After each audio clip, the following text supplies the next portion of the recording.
That is actually what the Commission has done, and we are also intending to go further than that. Thank you.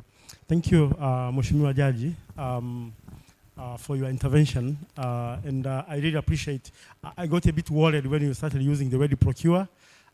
Procuring abortion, it sounds like very scary, I would rather use the word seek abortion services rather than procuring abortion. But I want to go to Dr. Makwani.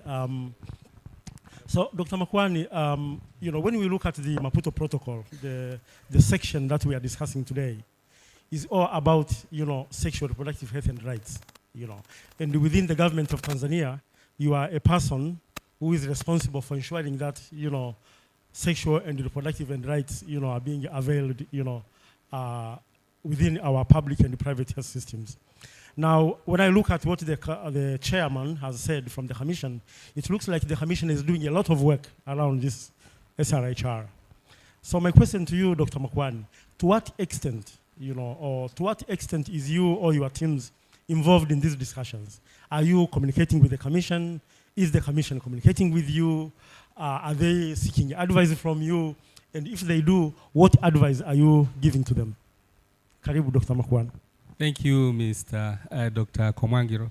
And thank you, Judge, for that very elaborative legal point of view of the issues of Maputo Protocol, particularly when it comes to provision of services related to unsafe abortion.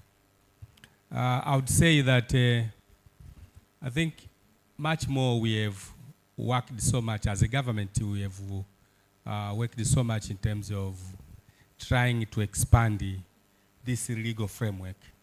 And pulling together, you said the Section 230 was too far. And there's another one, which is Section 219, which talks about child destruction. What we did, we brought all these sections together in a guideline. So that because when you look at, globally, when you look at the sections, fairly for a provider, it was extremely difficult to translate them. So to enable the provider to translate these sections, that means section 150, 151, 152, and then going to child destruction section 219 and 230, whereby it gives some room in situations where you can give a service to a woman to terminate a pregnancy. These, it is true, they were too far, and to make them more practical, we produced a guideline. The first guideline was in 2015. The second version of the guideline was 2020. And why did we make this guideline? Possibly that answers the question for the Maputo Protocol. We made these two guidelines to enable the provider to know exactly where they can give a service to a woman to terminate pregnancy, especially when it says the pregnancy is endangering the life of that woman. We expanded that guideline. And, there were so many questions and there were so many myths among healthcare providers. They were saying, in order to give this service, you need to be 3 of them. But when we brought lawyers, and these were lawyers from the government, they said, that is the obstruction of service. And I could hear the lady lawyer saying, it is an obstruction of service, saying that you need a concession of 3 lawyers. You need this one. And we wanted to use doctors. He said, no, that is an obstruction of service. You need to say a competent, skilled health worker. So we have expanded these sections to make easy interpretation of the providers. But again, we went further. The guideline has evolved with the technology. The guideline, which was made in 2015, limited itself to the use of MVA. And we know MVA, although we have brought it so that it can be used within the legal framework, but it falls into the hands of those people who misuses it. And I remember one person said, I sterilize it using a 70% spirit. That means this person was likely transmitting other communicable infections. We evolved with that technology. We brought in misoprostol. The current guideline carries a misoprostol. Why did we bring misoprostol? First of all, we have limited scope of availability of skilled personnel when you go down the ladder to the healthcare system, to the dispensary. It's hardly you can find in some of the dispensaries if you have a CEO. So for that reason, we said we need to give a technology that can give service to these very, very remote areas. I remember one of the story, a woman died in Ukerewe because she was traveling from one island to Nansio to get post-abortion care services. On the way, she succumbed with the hemorrhage. She died in. If that facility, if that community had misoprostol, and if that misoprostol was given to this woman, likely she could have survived. And the guideline has addressed that. Secondly, there is a challenge whereby the environment where the MVA is performed for those people who have an abortion, the environment is not conducive and you cannot guarantee on issues of infection. We said we need to bring the technology which will not cause an infection. We brought medical. The guideline did that. Thirdly, when you go to these facilities, you find when they are helping this woman, she is 100% naked. I remember I visited one of the facilities. I was almost, as a doctor, most likely I was running away. She was completely naked. We said, no, we need to bring compassionate care that cares the confidentiality of a woman. We brought the technology whereby you not necessarily you'll make that woman naked. And fifth, there is a problem when you do surgical procedures, you do it under poly. We said we wanted to remove that under poly because we don't think it is very painful. It is painful, but women try to tolerate it. But it is very painful. We said we wanted to bring technology. Misoprostol was brought on board. How much didn't we touch the Maputo Protocol? I think we addressed the full strength of the Maputo Protocol. I submit. Thank you. Thank you, Dr. Makuani, for your intervention. Now I'm going to go straight to Dada Tike. Microphone, please. Can someone help to take the microphone to Advocate Tike? I really appreciate your interventions, Dr. Makuani, and for elaborating actually what the government is thinking and what the government is doing. But now, Tike, you are the chair or the coordinator of CAMAC. So maybe my question should start with, if you can spend 2 or 3 minutes to tell us what CAMAC is, and also tell us what CAMAC has been doing, especially in this area of sexual reproductive health and rights. Karibu, Dada Tike. For you to know that you're a Tanzanian, you have to do this. Yeah, so I have 2 things before I answer the question. I have 2 things that I'm celebrating today, this afternoon. One, amongst us, we have the just appointed African WHO director in this room. And being a Tanzanian, I am very much proud and happy. And the fact that he's my MP representing Kigamboni. So thank you very much for attending, and we appreciate that, and congratulations. And the second thing is when we started CAMAC in 2010, we never had this kind of conversation. So this is something that I'm celebrating. Being amongst you people and having representative from the government taking part in this conversation, for me as a chair of CAMAC, I am very much excited because it was not possible when we started.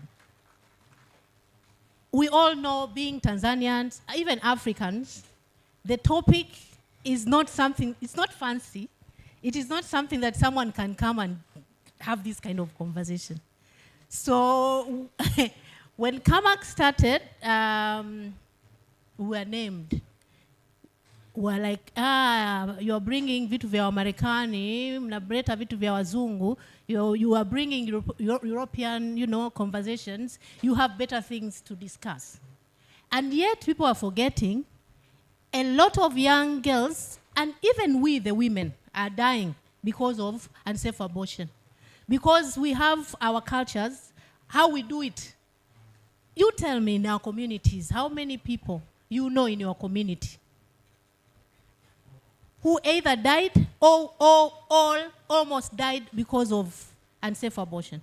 I know majority of us, you raise your hands.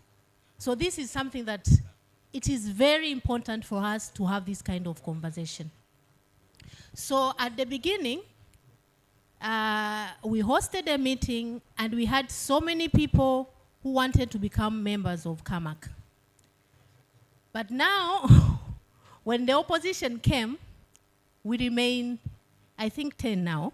We are 10 or almost 13, 15. Yeah? Now we're moving to, now from this year, things are becoming better. So I would say from like last year or 2 years back, we were 13 or 10.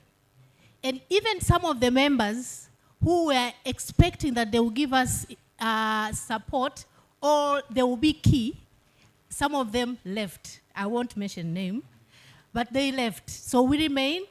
And the good thing with CAMAC, the way, the composition or the membership, it has the international one and us, the local. But then we have those who are practicing and non-practicing.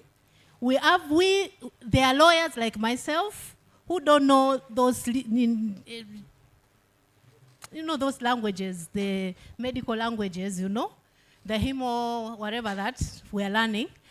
And then we have the doctors, we have the nurses, we have the social welfare officers, and we have even, everybody, we wanted them to be on board. Why? Because this is an issue that needs everybody effort. Everybody, we need to have everyone together so that when we discuss these things, everyone is aware of what is going on. So as the lawyers, we are bringing our legal languages in some of the documents, and the doctors, they know their issues, and the people from the community, they can come and tell us and share their experiences in the community.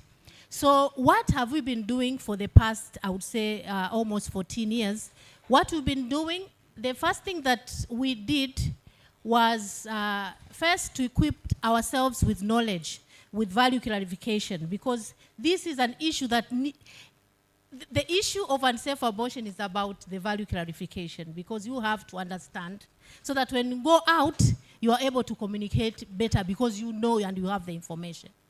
And after that, we came up with different strategies. At some point, we developed an alternative bill, Safe Motherhood Bill, of which it backfired at some point. Why? Because we had put a component of termination of pregnancy. But to us, much as I'm saying it backfired, but it was also a blessing in disguise. That's when now the conversation about the post-abortion care came forward. And now that we are now post-abortion care, it's there, it exists.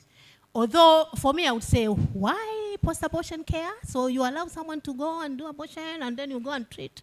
So that's something that we are doing. We are having this kind of conversation, and I'm happy that now we have people from the government on board, and we're having this kind of conversation.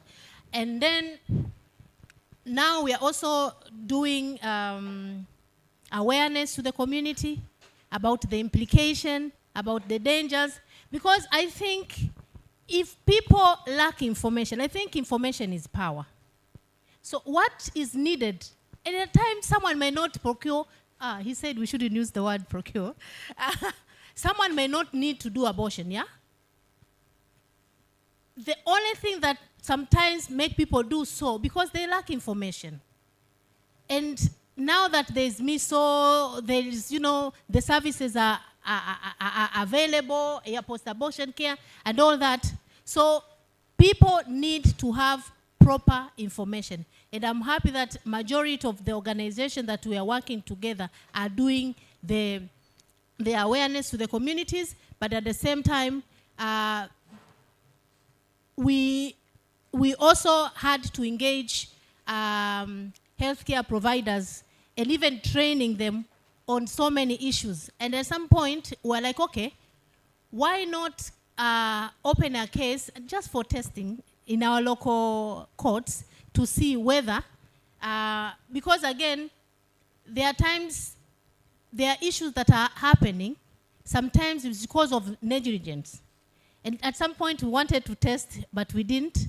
But I know we are planning, or we already opened a case. My colleague is going to talk about that later on. But we have been doing a lot of stuff. But what I can say in summary, for us as CAMAC, we're inviting a lot of organizations to be part of this coalition, because at the end of the day, we want to save the girls, we want to save us, the women, because if we are not healthy, if we are not getting the services, I know this is one thing, there are so many things that maybe us, the women, need, but at least if we're able to get this one, yeah, and you know that under Maputo protocol, as much as we are talking about the health of the mother, but then the conversation about rape, if someone is raped, you walk with that pregnancy for 9 months. Really? I think we need to do this kind of conversation. And us as CAMAC, we are not saying, this is my body, I can do whatever I want to do. We are not yet there, and our values are not allowing us to do that. But in such kind of environment, let's allow, yeah? Let's allow safe abortion. And people, at the end of the day, we are going to have a community that is very happy, and all of us are going to enjoy our lives, knowing that, our health is in better hands. And once again, I appreciate the members from the government for being part of this kind of conversation. Asante sana, Mheshimiwa Msomi, Advocate Tike. It sounds completely different when a woman is speaking about women issues than when a man is speaking about women issues. And I'm going to go to another woman, Dada Walter. Dada Tike, when you were speaking, you mentioned about testing the waters, opening a case. And you said some initiatives have already started. So I'm going to ask Walter if you can share with us a little bit about what is it that you are doing, what is it that CAMAC has done, what is happening there in the legal system. Okay, thank you so much. With regard to that question, actually at CAMAC, we have initiated one of the strategy that are almost have been used by other countries in Africa that are assisting in amending the laws. So just to mention this kind of strategies, strategic litigation, filing of strategic litigation case. So for the purpose of other people in this room who are not lawyers, when I say strategic litigation, I mean we call it, in a simple language, it's an impact litigation. In Kiswahili, we call it kesi mkakati, which is one of the strategy that one person or a group of people can file before the court of law to seek for the amendment of the laws. So actually, it's not a case that you sue the government, but it's for the purpose of seeking for the amendment of the law due to the breach of human rights. Basically, we are challenging the violation of the basic rights and duties under the Constitution. For the purpose of our Constitution of Tanzania, these basic rights of duties, you can find them and from Article 12 to 29. So because this thing is concerned with the women, so it's directly we touch the issues of health and even life of the women, because when I'm referring to the first panel, Honorable Mwaim, he mentioned about the exception to the general rule at the penal code that we have under section 230, that is to save the life of the women. So because the life of the women have been touched, and CAMAC is still addressing the issues of reducing maternal mortality. And when we say maternal mortality, we touch the life of women. So through that is where we went there to challenge that violation of human rights. And we use that strategies because we have seen some of the improvements from other countries, but not only in other countries, even in our country.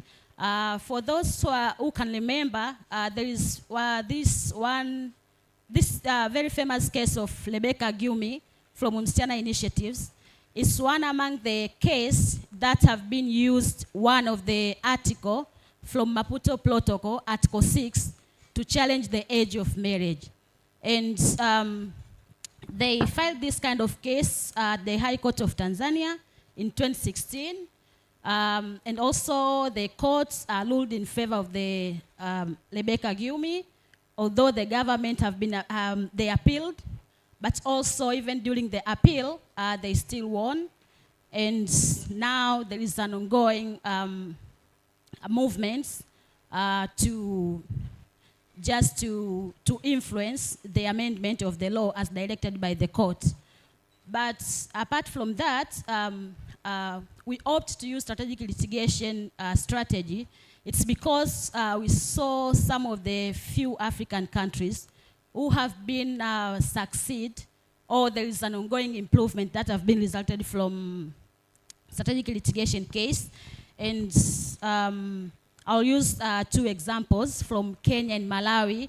Like in Malawi, there is a very famous case of Nachingwe's case, whereby they challenged it to the High Court of Malawi to challenge the restrictive laws that was denying the access to safe and legal abortion for the survivors of rape, incest, and sexual assault. And mind you, here we are not advocating for the access to safe and legal abortion for all people, but specifically, we want the implementation of the Article 14(2)(c) of Maputo Protocol that expands grounds for the safe and legal abortion to the victims of rape, incest, and sexual assault. So for this case of Malawi, of Nachingwe's case, they challenged these restrictive laws in Malawi under their penal code because we share the same legal system, because even their penal codes, they also allow abortion just to save the life of the woman. I think it's medical reasons. The same applies to Kenya.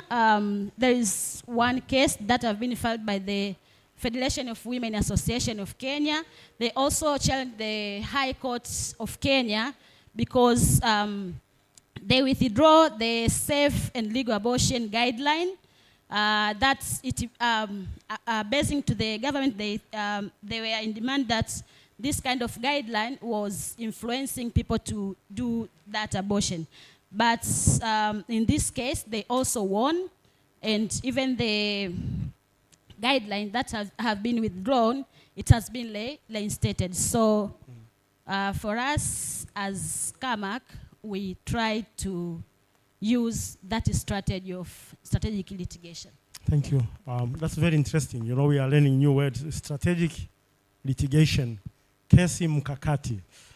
Before I take away the microphone from you, do you think Tanzania is ready for that? And maybe what challenges are you anticipating ahead in pursuing that?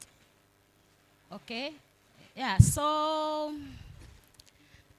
I can say is is ready for that, but what we need is public support. Like, I can give you a good example of the first case that I mentioned of the Rebecca Giumi case.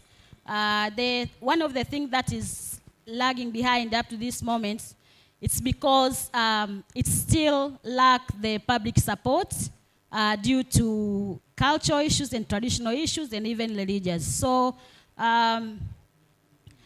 challenges are there because many people, they do lack awareness about that. But basing on the vivid examples, as I hope even the audience here, they can be, I think they always see in the social media, nowadays there is a number of cases of young girls who are being raped by their fathers, their brothers, their close blood related, that cause even pregnancies. And most of these cases, they are not going to the courts. They are just finishing it at home. So, and many of them, they resulted into unsafe abortion due to the shame of the community and all that. So I think if we'll be having the awareness, everything will be good. Okay. And also, another challenge, there is this issue of stigma. We are living in a community where there is a stigma around abortion issues. So you can imagine, or you can be in the shoes of that woman who have been raped and got pregnant, and she's not ready to keep that pregnancy. If it was you, what could you do? So if you could ask yourself such kind of question, you can see how other women are suffering on that. Yeah. So, thank you. I'm going to take a microphone away from you, and I would like to take the microphone to Dr. Makwani again. And Dr. Makwani, I'm going to ask you the same question that I just asked my sister there. She has explained about the strategic litigation. She has cited some of the examples in Tanzania and beyond. Dr. Makwani, do you think Tanzania is ready? And when you are responding to that, you explained how Tanzania has expanded, the sexual reproductive health and rights and post-abortion care. Should we be expecting more expansion based on the Maputo Protocol? So if you can talk briefly about those two issues, I would appreciate, because I want to give time to the audience as well to ask questions. Okay. Karibu, Dr. Makwani. I think I'll approach it differently. I would say the Section 230, it includes all those exceptions she's talking about. And what I'm afraid, if they become successful, is like they are closing a door. For example, she talks on issues of rape and so forth. How about if our technology would allow us to detect things like abnormalities for the fetuses? Because the way it is, Cap 230, it helps you to address such things. But when you specify specific issues, it is like you close a door, you close a room, whereby you say, you limit doctor saying, these are the only exceptionals you can take on board. While when you look at the penal code 230, it is so wide that it is only the physician who decides what to do in different scenarios. So I would say the way they are approaching it, I don't think it is in favor of the practice. Possibly it is in favor of the legal side, but in practice is essentially you are closing the door.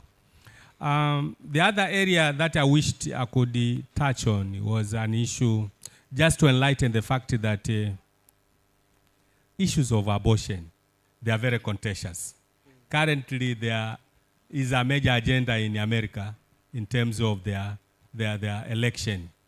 The Republicans, they are saying no to abortion, while the Democrats are saying, if you allow us to hold the office, yes to the abortion. They are not easy. You can discuss it so easy. And they are extremely, extremely difficult. And for me, I would say that even those countries that have ratified abortion, when you look at their law, our neighbor, for example, Zambia, when you look at their law, you find that there's a lot of obstruction. Where are you going to get the gynecologists to ratify in a situation like our developing countries? You are saying you want to get a legal authorization. Where are you going to get a legal authorization? In our piece of penal codes, 230, it is only you, qualified medical personnel, who makes a decision. So some of the decisions, the legal has tried to give us a room so that you can help women when there is a life-threatening condition. But when we want to change such things, we may be creating challenges to get services, especially when we have life-threatening conditions. I submit. Thank you, Dr. Makwan. So this is a different perspective. You know, the lawyers are saying, let's go for it. You know, kesi mkakati. The health sector is saying, be careful. You may end up blocking the services. Mheshimiwa Jaji, wewe unasemaje? Yeah, I think we have a situation where we have various players. Where you have the legal fraternity who are, of course, would like to see the provisions well crafted to entertain those specific areas in accordance with the Maputo Protocol. But you have health practitioners like what Doctor said here. In my case, I would like to say that it is, first of all, let me say that in this symposium, I've learned something from Dr. Makuani. You asked him a question whether we are communicating. I think we are not. I will say that. We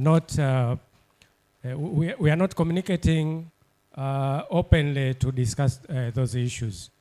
Otherwise, he has raised very pertinent issues here about the guidelines which have been prepared by the health institution in order to address those challenges. To me, I would say those are very good, and actually they are really addressing those issues. But when you go to the context of law, I would say maybe those guidelines may be turned into, brought into the law. Because if you put them in law, it will be easy for somebody to challenge if there is any problem arising. And guidelines, as I know, maybe are made for the few. It is not easy for the public to know. Maybe if in symposiums like this one, this could have been one of the topics which have been disseminated to the participants, that would help and may lead to suppress at least the pressure which is hanging around. But yet, I would say to have a law as well is very important, because it helps for anybody. Actually, it protects the legal the health practitioners who might come across some challenges in the due course when conducting these abortions sessions. So to me, I would say all thematic areas, the legal fraternity, the health industry, all of them are important in this aspect, as well as other stakeholders. I would say that this is a joint effort. All of us have our specific areas of concentration, and all of us are supposed to be put together so as to come with solutions which will help to improve the situation on the ground. As I started earlier, I said that there are those exceptions to the general rule. And the general rule is intended to protect the right to life, as I have said. So those exceptions, I will buy the idea by Dr. Makuane that sometimes when you want to specify things in laws, you might end up trying to close the doors on those areas which might be contentious. So sometimes the law is a living document. When we're talking about law, laws are living, so they can be changed at any time. But when you construct a provision widely, you have a better opportunity to bring on board other situations. Because when you go to the court, the role of the court is to interpret the law. So in many cases where if you place things which are straightforward in that, when other situations arise, unless you come with the principle of a use them generis, that you say those who are in the law are more or less similar to those situations which arise which are not in law. If you come with that principle, maybe the court can interpret in that way. So to me, I would say that this is a joint effort. I will not deny the steps taken, the strategy taken by our colleagues, or by having what we call this strategic litigation. Yeah. And also, I will accept what Dr. Makuane said on the guidelines. Yeah. Only that I will feel comfortable if those guidelines can be embodied in the laws. Mheshimiwa, I will take the microphone from you. I can see that Tike wants to say something, and she's very eager about it. But Tike, when you are speaking, remember you have two hats. You have the Kamak hat, and you have the Taula hat. So before you speak, tell us which hat you are wearing, and please be brief because we want to have questions from the floor. We still have like 15 more minutes to go. So, yeah, Karibu. Yeah, I'm wearing both hats. Please, the microphone closer. Thank you so much, Judge. You've said whatever I wanted to say. That's all I can say now. That's it? He said it. I don't want to add anything. I'll remove anything. No. And that He is the said Taula everything. hat or the Kamak Both hat? Kamak and Taula, because Kamak is what we've been advocating for so many years. Yeah, to have provisions in the laws that whatever that is in the Maputo Protocol to be included in our laws. That is something that we've been trying to do advocacy, and hearing from the commissioner, speaking it, saying it, it is adding my excitement as a chair of Kamak. So today I'm just here so much excited, and I'm sure some of the colleagues from Kamak are also very much excited. Okay. Because this is something that we really wanted to hear from someone from the chair of Chirag, but also from the Minister of Health. So for me, I want to be a devil's advocate. Why don't we meet in the middle? So we say in Tanzania, abortion can be provided during life-threatening conditions, including rape, incest, sexual assault, etc. And then that etc. opens the doors for any other things which may come. So in that way, we have become specific to the doctors and nurses, but at the same time, we have opened the doors for other issues that may emerge. What do you comment, Dada Tike, on that? Why don't we meet in the middle? I don't know. I don't know. I think the focus is Maputo Protocol. And with Maputo Protocol, as much as there is extra, but again, I remember the conversation around the health of the mother. Sometimes it was very confusing at some point to define it. When you want to say, okay, if the health of the mother is in danger, how do you define it? And sometimes we would ask that question to the doctors. Sometimes they didn't have answers. And some of the doctors, they will go back to their beliefs, religious beliefs, and they will not allow to do that. So for me, I would think, let us be specific with the agenda that we are asking. And then Judge and the chair of Shirag, he's put it very well.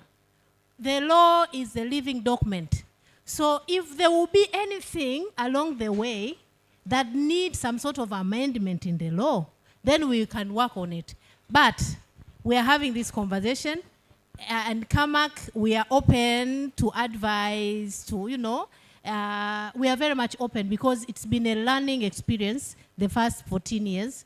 So if we will decide as CAMAC when we sit together whether we, what we are proposing, we can go with it, or we maintain what we think that we need to have in our laws. Asante. So now we are opening the floor for any comments from the audience here.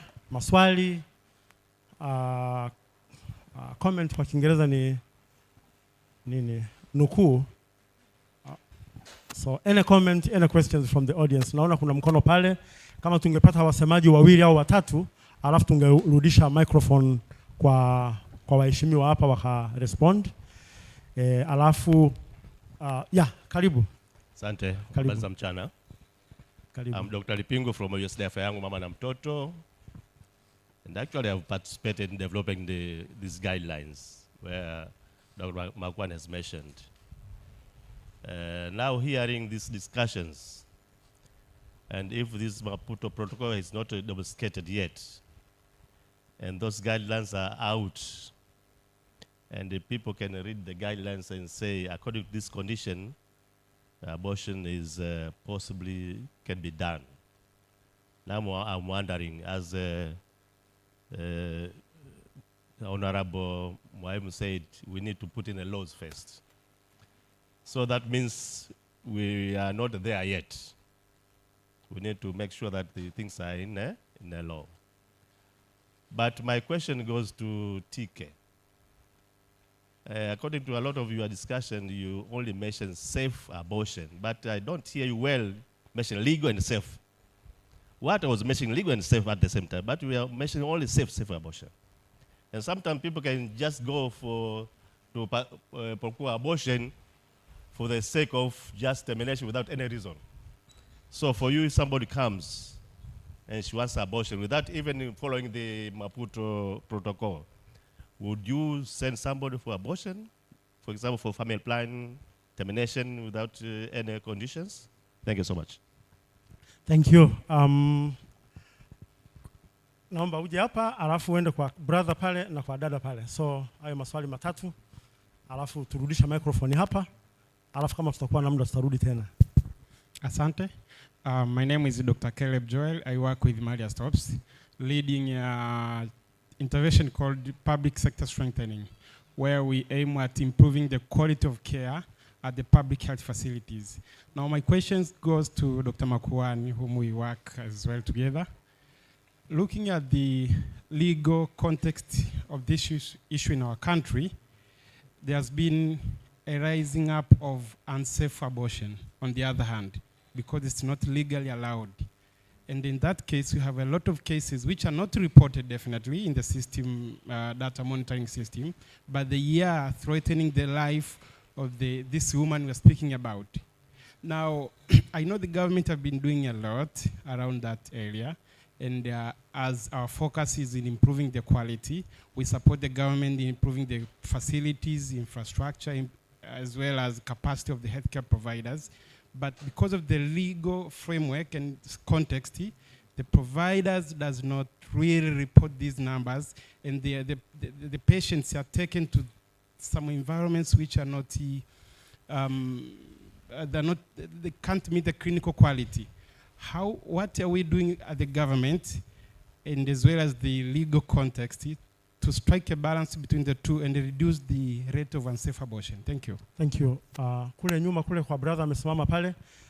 Please be brief, go straight to the point, so that we can have many more questions. Karibu. Asante. Kwa jina naitwa Dr. Mugisha Ntionza Nkoronko. I am the President of Medical Association of Tanzania. Nashukuru sana for having this particular forum. First of all, I want to congratulate all of you for at least talking about it. At least talking about it. But number two, I would like to address the issues that I'm seeing.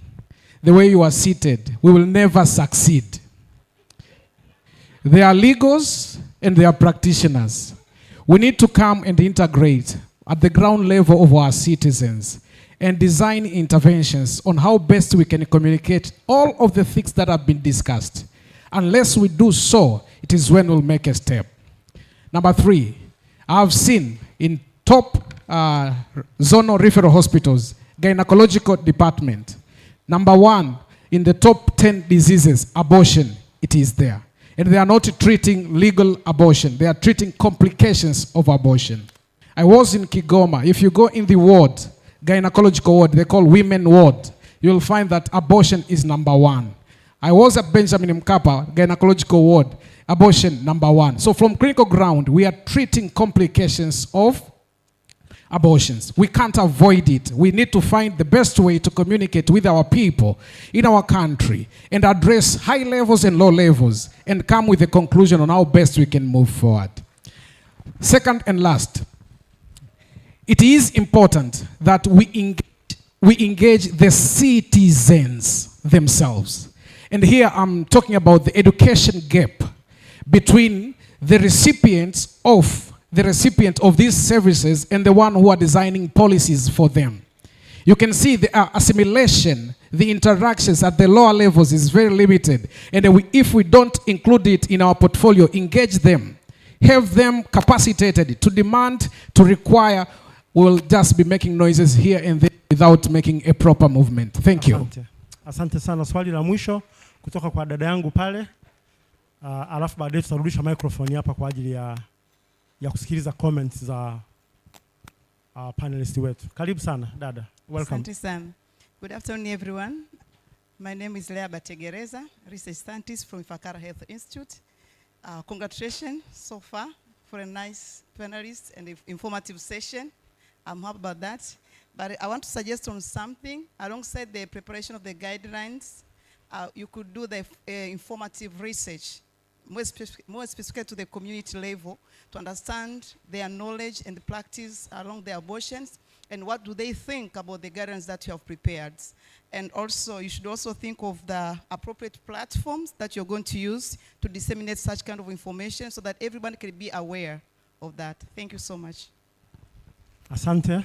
Thank you. So please bring the microphone and hand over the microphone to Dada Tike, and then we will come back to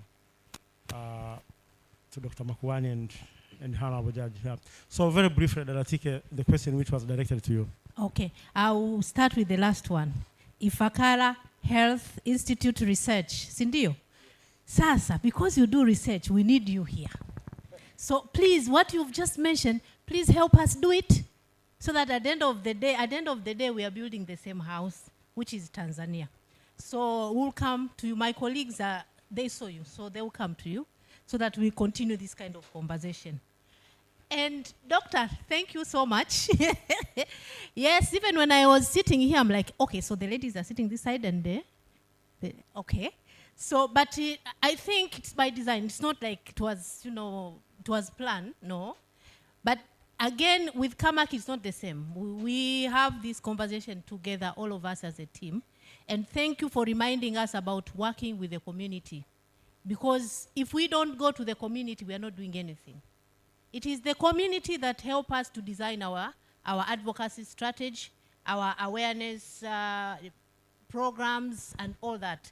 So thank you for that reminder, and I'm sure a majority of us who are doing advocacy, who are doing this kind of work, I've had, and even I said earlier, our culture, our values are not, we are not yet there to say that it's my body, I can do whatever I want to do. If I get pregnant today, I should do it. No, no, no, no. There must be some sort of value in any community. Maybe later on, the conversation is going to be different. But for now, what we are saying is what our government, our president, and our Ministry of Health have agreed, yeah, at is it in a regional level, where now the case of rape, incest, and assault should be included in our legal document. That's what we've been, that's what we want to see at the end of the day as CAMAC. So I think those are the issues that I was to address. So, Dr. Makwani. First and foremost, I'm happy to have this conversation, and I'm happy also to see Mheshimiwa. Yeah, I know. But there is going to deal with the entire of Africa with the different perspectives. The northern part speaks different language, East Africa speaks different language, SADC speaks different language. So as when you go to ECOWAS, you find different language on these matters. So for him, we could see some diversity right away before taking the office that is going to face. Karibu sana kwenye shughuli hii. So I would say, first of all, I want to clarify what Dr. Lipingo has commented. We domesticated Maputo Protocol with the reservation. Without reservation. Without reservation. We implemented most of the articles in Maputo Protocol. In 2007, that's when we domesticated it. Tayari. Dr. Makwani, please. Then, I would like to comment one issue. This is not my first session on issues of abortion. I've attended several sessions. And I'm happy that you brought this issue of value clarification on board. The question that most of the time I've been asking to my fellow colleagues was, would you like to be labeled as one of the abortionists? Dr. Ngarina, would you like to be labeled, ukitaka abortion pale ndio kigogo? Would you like to be labeled that way? No. Value. So it's not an easy question to untangle. And even South Africa, there was a champion for abortion. He's now late. I've forgotten his name.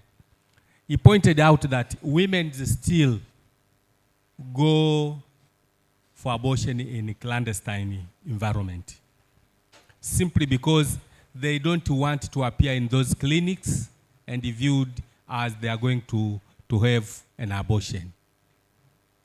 Again, that is an issue of value. In Kenya, I remember one of the organizations collected several fetuses somewhere and they throw them on the road. It was a big topic in the gazette. Na washauri, kama alivyosema tujafikia hapo.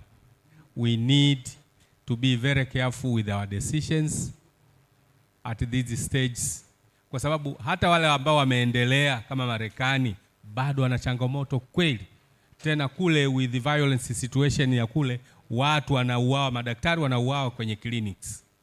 Kwa hiyo hili swali sio jepesi kama tunavyoliangalia, ni swali gumu ambalo linahitaji uangalifu mkubwa na tusifanye mwendo wa knee jerk reflex katika kufanya maamuzi. I close. Asante sana Dr. Makwani.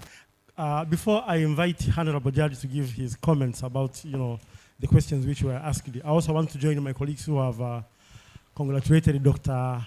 Faustin. And Dr. thank you so much for choosing this forum today. And I would like to put you on the spot and ask you to come and say just one or two words, no?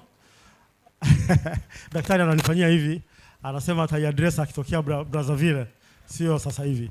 Lakini tunashukuru sana for joining this forum. You know, we know everybody would have loved you to join the forum they are leading. So for you choosing this forum for us is a great honor. So thank you so much. And I think it is a topic which, as Dr. Makwani said, you are going to be working on in different countries that you are going to be representing. So asante sana for coming here. In these efforts, you know, with CAMAC and the Ministry of Health, we have been working very closely with the technical people. And technical people who deal with the health of women are AGOTA. And today we are blessed to have the president of AGOTA in the room, and actually also with the president-elect of AGOTA in the room. The previous Honorable Secretary for AGOTA is also in the room. So, kwa upendeleo kabisa, Dr. Ngarina, if you can say one word, Honorable President, before I give the microphone to the judge. And I'm doing that intentionally because the judge will be the last one to speak from the podium. So, karibu sana, Dr. Ngarina, just 2 minutes. Thank you, Joseph. Good morning, everybody. Good morning. Good afternoon. This topic is not an easy one. I think we've been in many forums and we've visited sites that have been procuring abortion. Tulikwenda na Makuani, na Joseph, Ethiopia, just to see, tulienda kwa lengo la kuangalia how did they manage to reduce the maternal mortality, and they said it's because they legalized abortion. And then we visited the sites where they do the abortion. Kuna mali tulipita, Makuani akasema, not during my time, hii kitu. Lakini I'm also practicing. There are cases that come to you, unaona kabisa this needs abortion. Hiyo najua hata kwenye nani zetu it's allowed. I have a very senior person ambaye she's her faith and her profession alikuwa anasema mimi I'll never go for this. And then her daughter got pregnant when she was in Form 2. And then the fee cut came now. What do you do? Do I leave her deliver?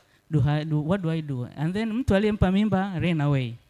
Kwa hiyo ghafla akagundua kwamba kumbe hata yeye anahitaji, japokuwa mwanzoni alikuwa anakuwa against it. Kwa hiyo it's something ambayo slowly, at least these days we are coming to a stage where we can discuss. It's a big step. Na polepole tunaendelea, mioyo inaenda kulainika, lakini it needs control. It's not that it should be allowed like that rampant. Kama alivyosema Marekani, hawa wanataka, hawa hawataki. Kwa sababu kila kitu kina uzuri na ubaya wake. Kwa hiyo maybe as we keep on discussing, we'll come to a point where we wote tutaona kwamba okay, we do it, or how do we do it, or we don't do it. Asante sana. So, Honorable Judge, asante sana Dr. Ngarina. Huyu ni rais wa chama cha madaktari wa wanawake Tanzania, ambaye kazi yake ni kuwahudumia watoto kila siku, akina mama kila siku anapoamka. Kwa hiyo sauti yake ni ya maana sana kwenye hii discussion. Mheshimiwa Judge, what is your comment to the questions which were directed to you? And when you answer those questions, please also tell us what you think should be the way forward from here. Well, I'm not sure if there was any question directed to me. What I can say is some of the speakers only made comments, and I believe Tike as well commended me. Thank you for that remark. But otherwise, I believe there was no question direct to me. But if I'm mistaken, then you can raise your hand and give me an opportunity to respond to that one. Maybe, Mheshimiwa Judge, if you may tell us, what do you think should be the way forward from here? You know, in realizing, you know, full domestication of Article 14. Well, the way forward. Tanzania ratified the Maputo Protocol without any reservations. And when you look into practice, you will see that our health practitioners, as said by Dr. Makuani, is that abortions are being done in hospitals. Now you have those abortions conducted in hospitals which have all the best equipment, taking into account various aspects of abnormalities of women and some other reasons. But the Maputo Protocol is bringing up a situation where a woman is being, say, raped, and it is not her wish to conceive. So what do you do with that? Do you leave this woman to torment throughout her life, to give birth to a child which does not have its father? Then this is where the challenge arises. Because when a woman gives birth to a child against her wish, against her will, actually that brings up something with respect to mental health. She'll be tormented, bringing up a child which the father is not known. So there are situations where you need to have guidelines, but of course guidelines on one side are for the practitioners, I believe so. It's not for the public. But if you put some of those in the law, then that goes to everybody. So if there is any problem coming in, as a practitioner, you will take benefit of that. Some of the provisions, especially Section 230 of the Penal Code and Section 219, are talking about conducting an abortion with utmost good faith. Now, this is where a room has been given to doctors to analyze the situation, to see what kind of they can do, either to save the life of a woman. Now, what the Maputo Protocol is bringing up is to expand what is related in the Penal Code. But again, as we have said, that if you put only those in the Maputo Protocol, you may deny other areas where such acts of abortion can be taken care of. So I would say this is still debatable, but at least we should come to an end of this. We've taken more than 20 years on this. And I think the moderator made a very good suggestion. Maybe we included the Maputo Protocol provisions and put a provision which will open other situations where abortion can be conducted. Thank you. Asante sana, Mheshimiwa Jaji. We are now... This is used, if you go within the protocol how to mitigate those challenges, I think there are ways of mitigating. Within the kit of GBV and REP, there is a way of preventing pregnancy. So that should not be an excuse of saying that tunataka tuweke hii provision kwa ajili hiyo. Hiyo naiweka tu kiserikali. Asanteni sana. Okay. Kuna issues za access. Kuna issues za access ya hiyo service ambayo mama anaweza kaitumia kama amebakwa haraka akapata hiyo huduma, lakini kama sisi tunatoka kule vijijini inawezekana hata hiyo huduma isiwepo karibu. So jamani, naomba please join me for a big clap for the panelists. And also join me for a big clap for yourselves, for staying here. We are already 5 minutes ahead of time, so thank you so much for your attention. Thank you so much to the panelists. This was a great discussion, and I think to be continued. And also, I think you guys should have coffee, because it looks like you need to talk to each other, but you are not. Maybe because each one of us is working in different direction. Huyu yuko hospitalini, huyu yuko wizarani, huyu yuko mahakamani. lakini you can create an environment for sitting together, have a coffee, and have a good discussion. And Pathfinder would be very happy to facilitate that discussion among yourselves, together with CAMAC. So in this discussion, we highlighted a lot of things. Number one, the judge told us that a lot is already going on from his office, and more to come. Different workshops have been done, different documents have been analyzed, so a lot is already going on. Another key point which we noted today, and I want to speak this loud, Tanzania ratified the Maputo Protocol without any reservations. Kwa hiyo, in a way, ni kama sisi ndio tumekwama wapi? Manake there is no reservations which the government put out there, So those are open to start, moving the talk actually in this particular area. Another point which came out clearly from the interventions here is that the policy environment has been improving gradually. Previously we could not have these kind of discussions openly, but now as technical people we can stand together, sit together and have a discussion about this topic, which I think is a very good advantage to have, and we can leverage that. We were warned by the medical people, especially from the Ministry of Health, that, let us be careful, let us not put a lot of pressure, because changing the law, putting some specific issue in the law may actually end up obstructing services. So SRHR advocates, please take that into your mind, so that you don't end up closing the doors which are currently open for service provision. Also, we learned that, the ministry has been progressing according to the technology.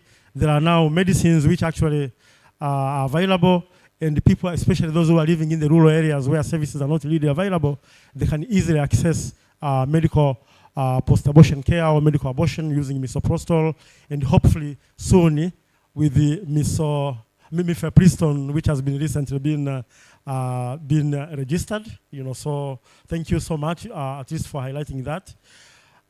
We are reminded that women who have undergone abortion for whatever reason, whether they induce themselves, whether it is spontaneous, should be treated with compassionate, without any stigma. Their rights should be respected. Madaktari na manesi, naomba hiyo mlisikie vizuri. Mama akija hospitalini kwenu, mimba imetoka yenyewe au ameitoa, apewe huduma yenye staha. Sawa jamani, tusianze kumbagua mama na kuanza kumsomea misahafu. Mama apewe huduma ambayo anastahili. Another thing, we learned about strategic litigation. Dada Walter, thank you. Kesi mkakati. And thank you for pointing out some of the examples of kesi ya Rebecca Juma, kesi ya Malawi, na kesi ya Kenya. And as you said, Tanzania is ready for that. So we wish you luck in that process. And please keep us posted. This issue of stigma around abortion was also very highlighted, both among service providers, but also in the community. And that's why we have these issues around values clarification, which we implement. Na jambo la mwisho ambalo ningependa kuliongea kwa Kiswahili ni issue ya values. Hata madaktari na manesi na wenyewe wana values, na wenyewe wanahitaji support inapofikia kwenye mambo magumu. Mambo ambayo ni magumu kuyadiscuss hapa, hata wao wanayaface wodini. Kwa hiyo na wenyewe wanahitaji support, tusiwaone kama wao ndio wanataka watu wapate mimba, au ndio wanazuia watu wapate mimba, au ndio wanataka watu wazitoe, sijui nini, hapana. They are constantly being faced by those challenges, and sometimes it affects their values. Therefore, issues around values clarification is very, very important for the service providers as well. And last but not least, let us sit together and have these discussions. Baada ya kusema hayo, nawashukuruni sana for your attention. I believe lunch is ready. Karibuni lunch. And we are going to take photos here with the panelists, 1 or 2 photos. Na wale ambao wangependa kuteki wale wajumbe wa CAMAC ambao wako humu, vile tutawaomba baadaye mje mchukue picha na panelists wetu. Kwa hiyo picha ya kwanza ni ya panelist, picha ya pili ni ya members wa CAMAC ambao wako kwenye huu ukumbi. Karibuni chakula, Mungu awabariki sana.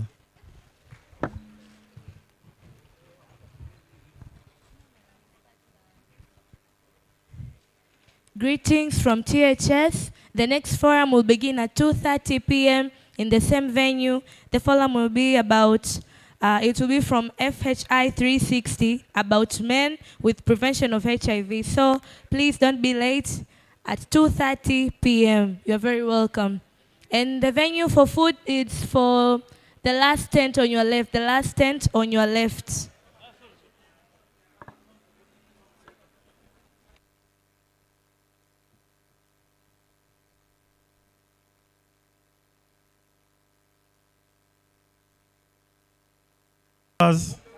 Members wa kama ambao mko hapa, naomba mje mchukue picha na ya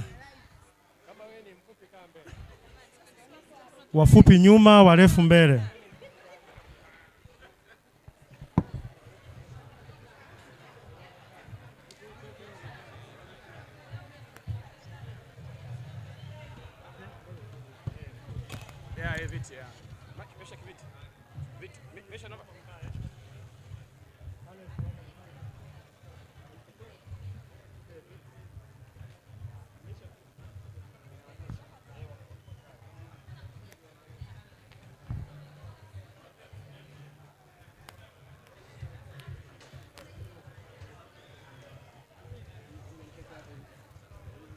Simama kwa yes. Hapo hapo. Mesha.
Ni ya kwako.